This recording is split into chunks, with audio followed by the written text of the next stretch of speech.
Hi guys, welcome to Coding Beetle, and in this video I will discuss about floating point types of primitive data type. So you should use a floating point type whenever you need a number with a decimal such as 10.2 or 10.59 or 3.127, means anything. And in floating point type there is two types of data type, that is float and double. The floating data type can store fractional numbers from 6 to 7 decimal values, and note that you should end the value with a f, as I have told you in an earlier video. So let's give an example.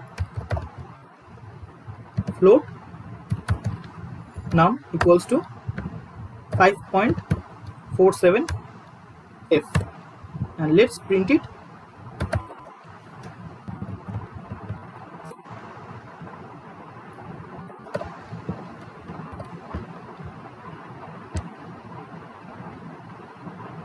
Here you can see we got the point value, but what if here is more than 6 decimal digits? Suppose we have 10 decimal digits. Let's run it. You can see we are not getting all, we are just getting up to 6 decimal digit. If you want all the values, then you have to use double, and let's get the same value here except the f, and you can also use d just to indicate it is a double data type. There is no issue if you don't use.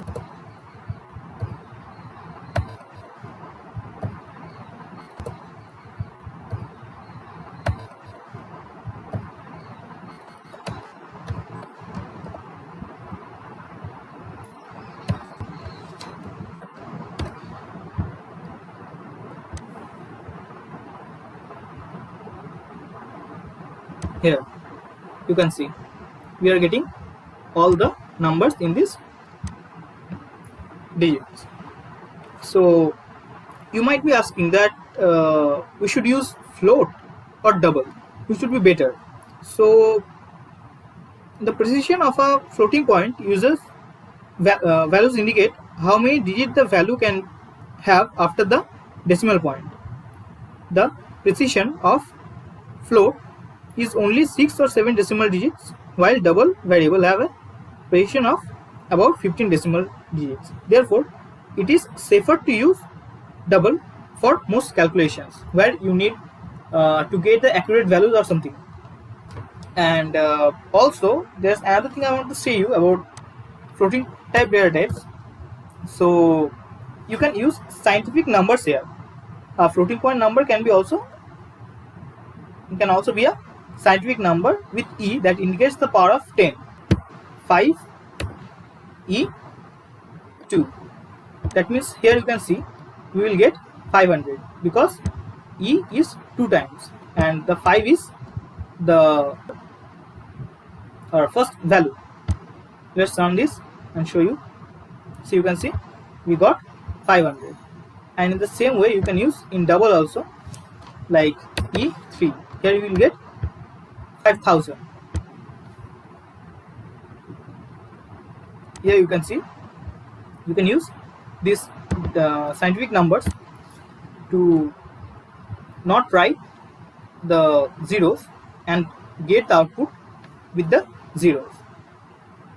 And let's show you, though it's not about booleans or something, but let me show you the booleans also, boolean and character also.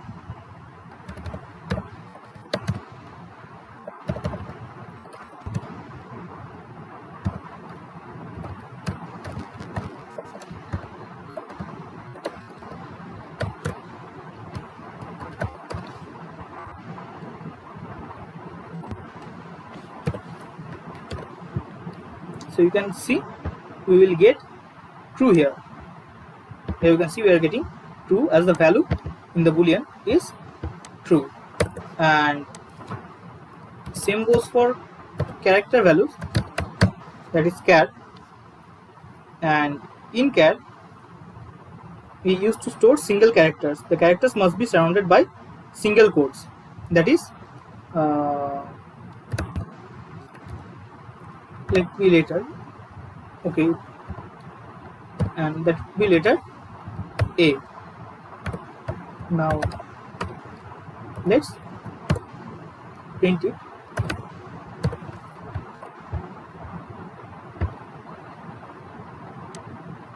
Here you can see we got A, but if we want the ASCII value, let it be,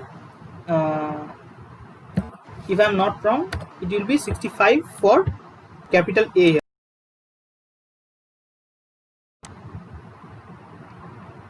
Okay, we are getting capital A here. Is it 98?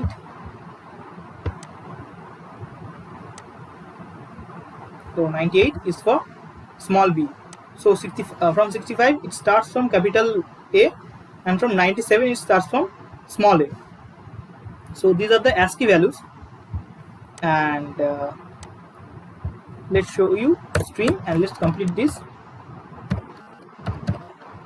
And here you can see string, let it be S and hello.